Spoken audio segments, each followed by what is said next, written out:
네, 자, 안녕하세요. 오랜만입니다. 남창규 박사가 쓴 인체파동 원리 원리편 강의를 오랜만에 재개합니다. 오늘은 22년 4월 6일입니다. 제가 어디까지 진도를 뺐는지도 제가 몰라서 한참 찾다가 헤맸는데 어쨌든 뭐 148쪽까지 한글로 되어 있으니까 148쪽을 보자고요. 148쪽에 요 오른쪽 아래팔 골절로 인해서 봉합한 수술 자국이죠.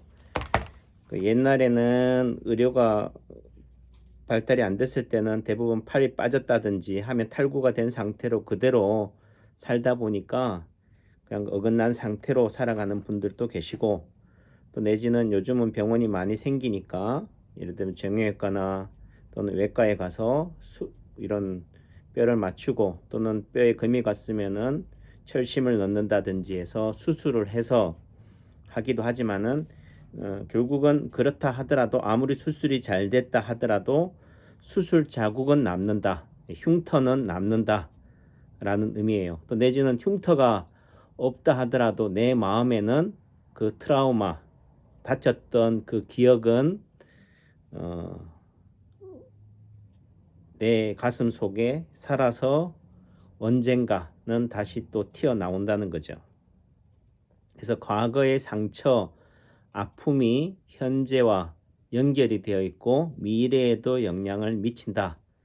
이런 영향 관계를 어떻게 봉합할 것이냐, 또 내지는 치유할 것이냐, 또 내지는 단절시킬 것이냐, 이런 부분들이 되겠죠.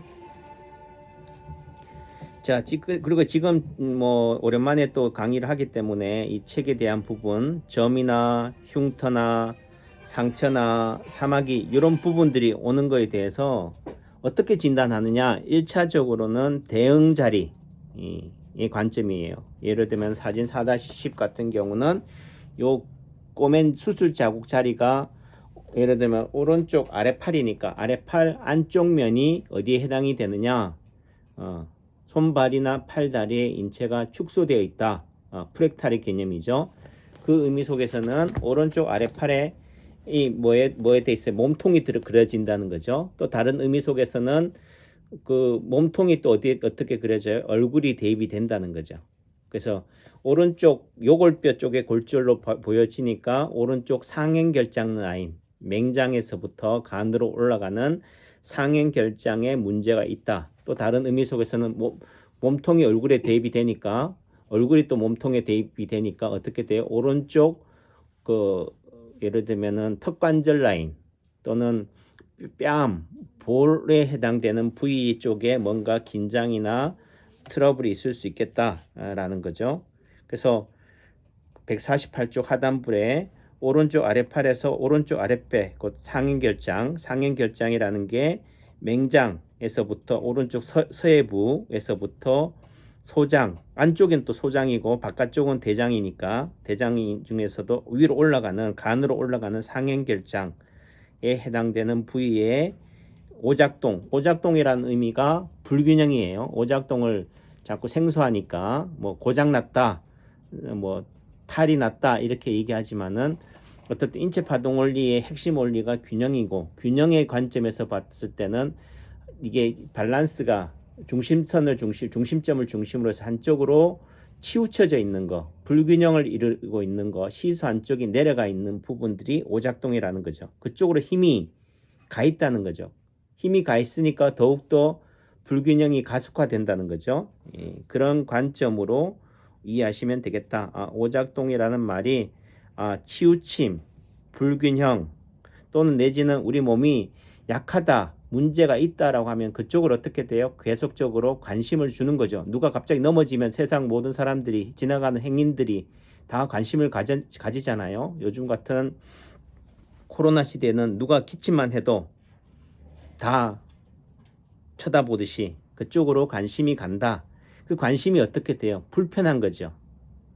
좀 모른 채만 해줘도 좀 마음이 편할 텐데 그 관심이나 눈길이 너무 어떻게 돼요? 과하다는 거죠. 지나치다는 거죠. 그래서 문제가 생긴다. 결국 그 해결책은 반대편, 이쪽으로 치우쳐졌다면 그 해결책은 반대편으로 치우침을 준다는 거죠. 반대편으로 뭐 하게 한다? 불균형을 준다. 반대편으로 뭐 하게 한다? 용을 쓰게 해서 밸런스, 균형을 잡아가게 하는 게 인체 파동 원리의 치료 원리고, 또 내지는 세상이, 지구가 작동하는 원리다라는 거죠. 요 지금 말씀드렸던 요 핵심 내용이 전부예요. 인체 파동 원리가 뭐냐? 균형이다. 또는 그럼 우리 몸이 좌우 상하의 대칭성, 균형성을 갖고 있는데 그 원인이 어떻게 돼요? 과로라고 그러잖아요. 과로란 의미가 뭐예요? 너무 지나치게 치우친 자세로 한 가지 일에 몰두하다 보니까 결국은 밸런스 균형이 깨어지는 거잖아요. 그 밸런스의 균형은 어떻게 돼요? 균형 잡힌 몸매를 갖추도록 한다. 균형 잡힌 식사, 뭐 균형 잡힌 뭐 식습관, 행동 이렇게 얘기하지만 그게 다 어떤 면에서는 채식으로 치우쳐 있다면은 그 채식으로 인한 치우침 불균형이 문제가 되니까 육식으로 의 치우침으로 간다는 거죠. 극단적으로 표현하면은 그런 관점이다. 또 그 반대로 육식으로 너무 많이 감으로 인해서 또 어떻게 돼? 육식으로 인한 또 치우침이 생기니까 다시 또 채식으로 가야 되고, 그런 의미 속에서는 지그재그 또는 모든 의미 속에서는 골고루의 의미가 된다는 거죠. 그래서 148조 하단부에 평소 오른쪽 아랫배가 약한 상태에서 힘의 균형을 이루는 오른 아랫팔에도 오작동에 관한 힘이 와 있기 때문에 조그만 충격에도 다른 곳보다 감당할 힘이 없어 이곳을 다치는 것이다. 그래서 결국은 우리가 다친다는 의미는 대부분의 분들이 그래요. 어릴 때 발목을 다쳤는데 계속 다쳐요. 우리가 생각할 때는 발목이 나섰다, 인대가 늘어났다, 또 인대가 끊어졌다, 뭐 이렇게 한다 하더라도 시간이 지나면 안 아프니까 나았다라고 하지만 실제적으로 나은 게 아니고 그쪽이 어떻게 돼요? 내 몸에서 우리가 따진다면은 예를 들어 물이 위에서 아래로 낮은 곳으로 흐르듯이 누수 현상이 어떻게 돼요? 건물에 있어서도 바닥이 가장 낮은 곳으로 통해서 벽을 타고 흘러내리듯이 우리 몸에 있어서도 이런 건물의 누수 현상처럼 균열이 생겨 있는 곳 또는 낮은 곳, 약한 곳으로 영향을 준다. 또 내지는 내 몸에서는 뇌에서는 통증을 인지하고 조절하는 센터 중심에서는 항상 그 아픈 부위로 뇌가 관심으로 가 있다는 거죠. 항상 그쪽으로 문제가 있다는 걸 아니까 그 보정작용이 교정작용이 뭐냐? 그쪽으로 용을 많이 쓰는 거죠. 용을 많이 쓰기 때문에 힘이 들어있다는 거죠. 힘이 들어있다는 의미는 주먹을 예로 들면은 주먹에 힘이 들어가 있으니까 어떻게 돼? 외부로부터 오는 공격에 대해서 내 몸이 굳어져 있으니까 그것을 방어하지 못하고, 예를 들면은 누가 뭘 사탕을 준다 또는 공을 준다면 어떻게 돼요? 내가 힘을 뺀 상태 또는 내지는 주먹을 편 상태에서 공을 받을 수 있지만은 주먹이 쥐어 있기 때문에 또 주먹에 공을 쥐고 있는 상태이기 때문에 외부로부터 오는 또 다른 충격에 내 몸이 어떻게 돼요?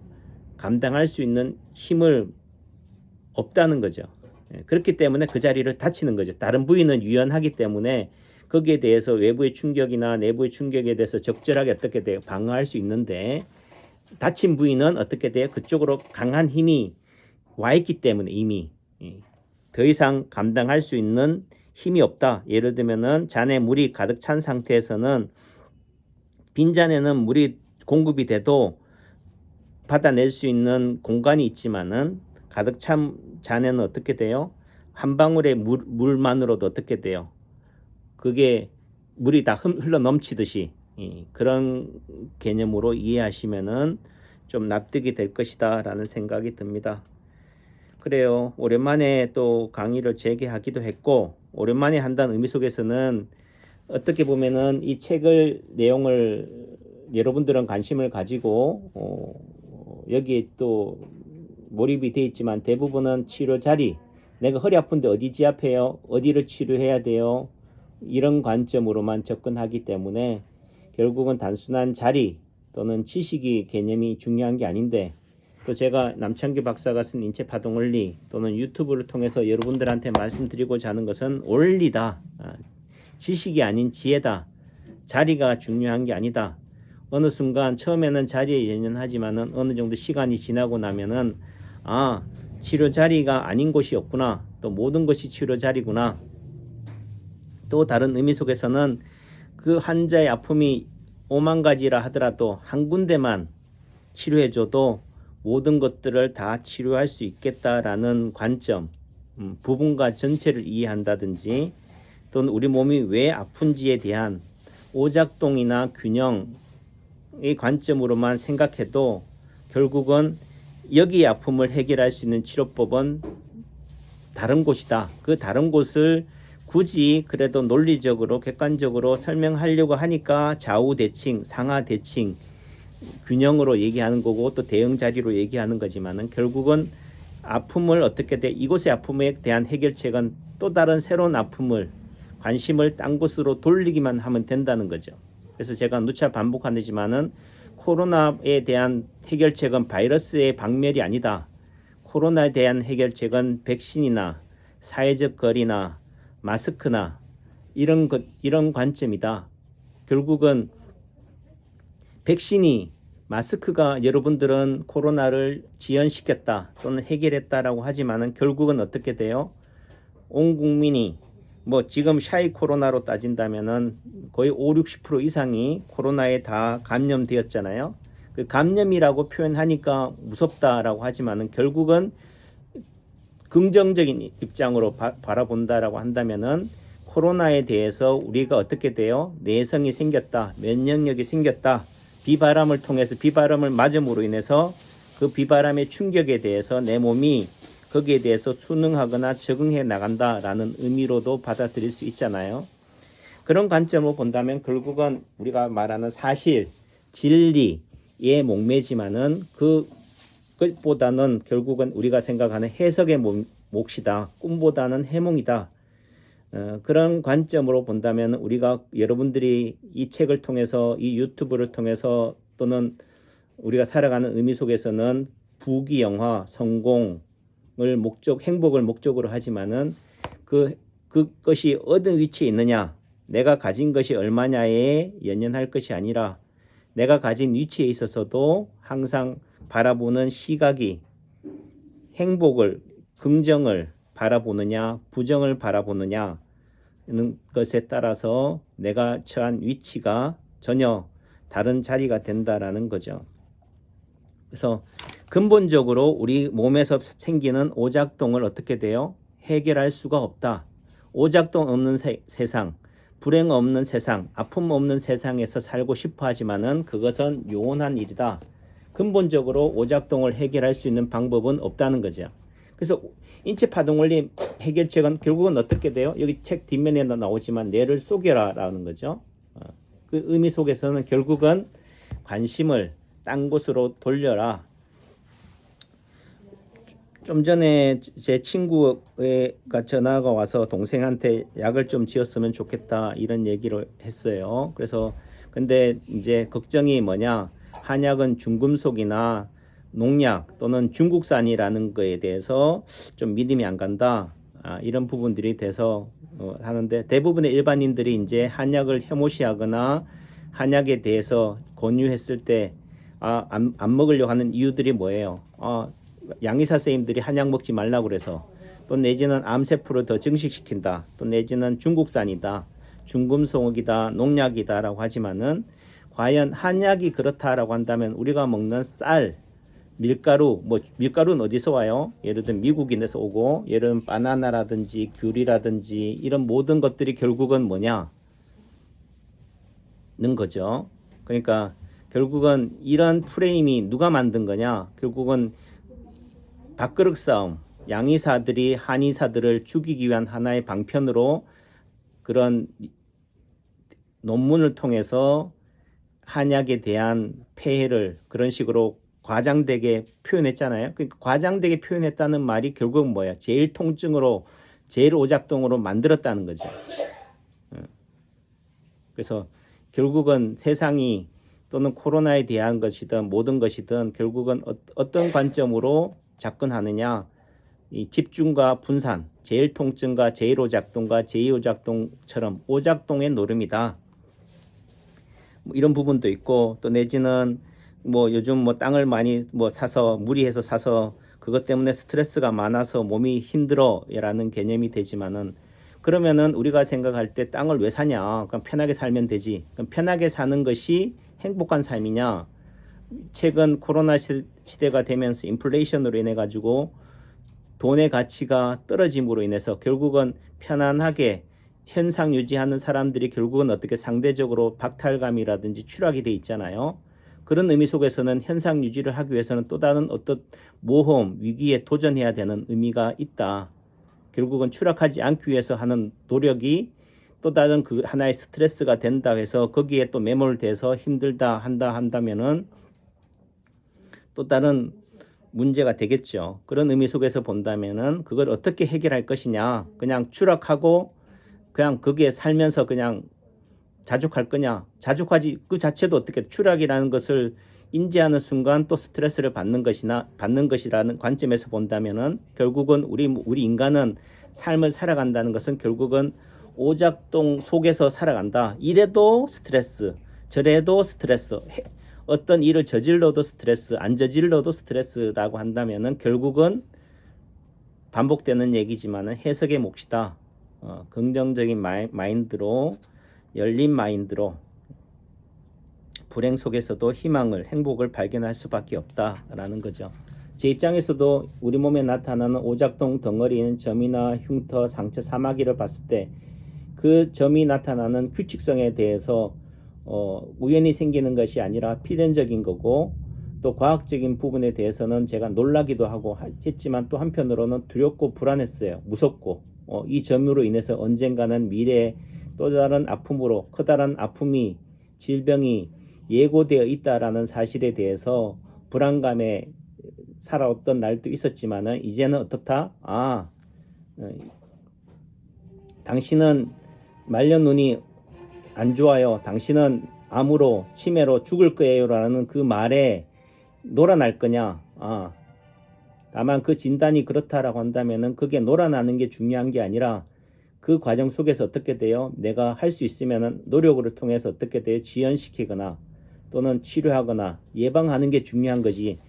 내가 말년에 암으로 치매로 죽는다는 그 사실에 확증하려고 내 몸을 살아가는 게 중요한 건 아니잖아요. 다만 인체 파동 원리를 제가 10수년 한 입장에서는 언젠가는 그래도 내가 아무리 열심히 발버둥 치고 노력해도 그래도 거기에서 헤어날 수는 없다. 그러니까 그냥 인정하고 받아들이고 사세요. 이런 개념이 아니라 그럼에도 불구하고 내가 하는 오늘 하루의 수고로움, 예를 들면 치료가, 관리가 그래도 내 삶을 연장시켜주고 그 늪 속에서도 희망을, 행복을 전해줄 수 있는 등불이다라는 차원인 거죠. 그래서 그거는 결국은 여러분들이 각자의 몫인 거죠. 저는 그렇게 해석하는 거고 여러분들은 또 어떻게 해석할 것이냐 하는 것은 제 몫이 아니고 여러분들의 몫인 거니까 저는 그런 차원에서 한편으로는 점이 내 아픔을 예고하고 저주하는 미래의 적신호다라고도 얘기하지만 또 다른 의미에서 본다면은 청신호다. 또는 좀 양보한다면은 노란 경보등이다 라는 관점이죠. 노란 경보등의 의미가 무조건 멈추어라는 게 아니잖아요.